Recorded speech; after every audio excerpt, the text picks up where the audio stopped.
Facebook Pixel Retargeting Campaign. Facebook enables you to put their tracking pixel on your website. It will then track when people go on your site.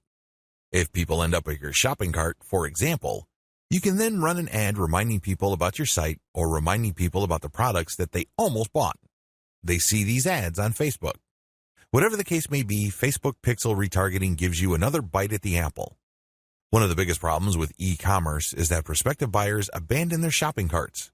A large chunk of these buyers simply decide at the last minute or at some point in the buying process to dump their shopping cart. They don't follow through.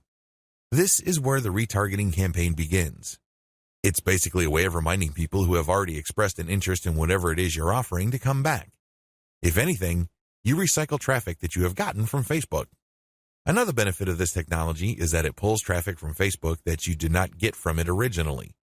For example, if you did an independent marketing campaign completely free of Facebook, but you put a Facebook retargeting pixel on your page, when people from that independent campaign, maybe it's a forum promotion or search engine optimization or another social media platform or whatever source, go back to Facebook to check their accounts, your ad will show up.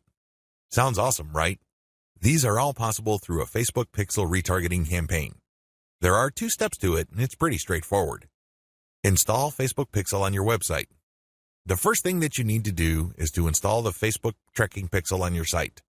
To do this, you just go to Facebook's business section and look for their pixels instructions. It's pretty straightforward. Even if you're using WordPress as your content management system, installing Facebook Pixel is a breeze. Next, you need to make sure that you drive traffic to your site.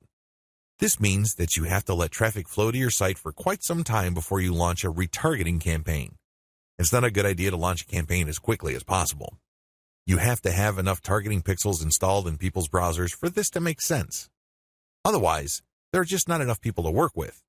Now, keep in mind that if you are in a niche that has generally low traffic levels, then you would have to conduct your campaign even though the overall traffic flow to your website is fairly low. Run ads on Facebook for retargeting.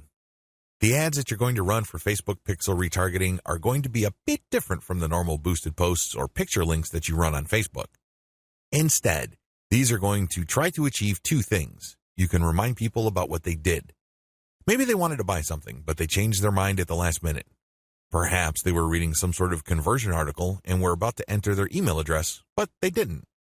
Whatever the case may be, you're reminding them to come back to what they were doing before. The other thing that you can do with your Facebook Pixel retargeting campaign is to pull people deeper into your website. Usually, a website is composed of 2 parts. The first layer is the content layer, meaning you're trying to get people to know about the problem, like your particular solution, and eventually trust the solution enough so they can buy. The other part, of course, is pretty straightforward. It's all about buying.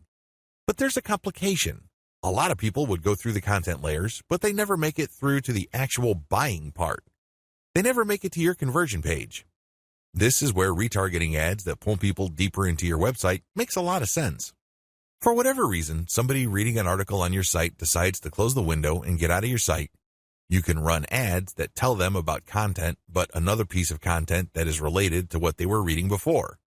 This pushes them further down the conversion funnel. Alternatively, you can run an ad that promotes your conversion page. Basically, what you're saying to the prospect is you've figured out what my website is about, and you have a clear understanding of what I have to offer. Maximizing your results from Facebook Pixel retargeting. I suggest that if you want to maximize the results you get from retargeting, promote your squeeze page. That's right. Promote the page that recruits people to your mailing list. Usually there's some sort of freebie. There's usually some sort of book or booklet that you're giving away so people can enter their email address. Whatever the case may be, push the squeeze page. Don't dump them to your sales page unless, as I have mentioned above, they actually reached your shopping cart or conversion page and changed their minds at the last minute. That's pretty much the only situation where you should retarget showing an ad that goes directly to the conversion page. Other than that, convert them to sign up for your mailing list. It's your mailing list with its many chances at gaining attention, building trust, and gaining credibility, which will actually do the heavy lifting as far as converting that prospect into an actual sale.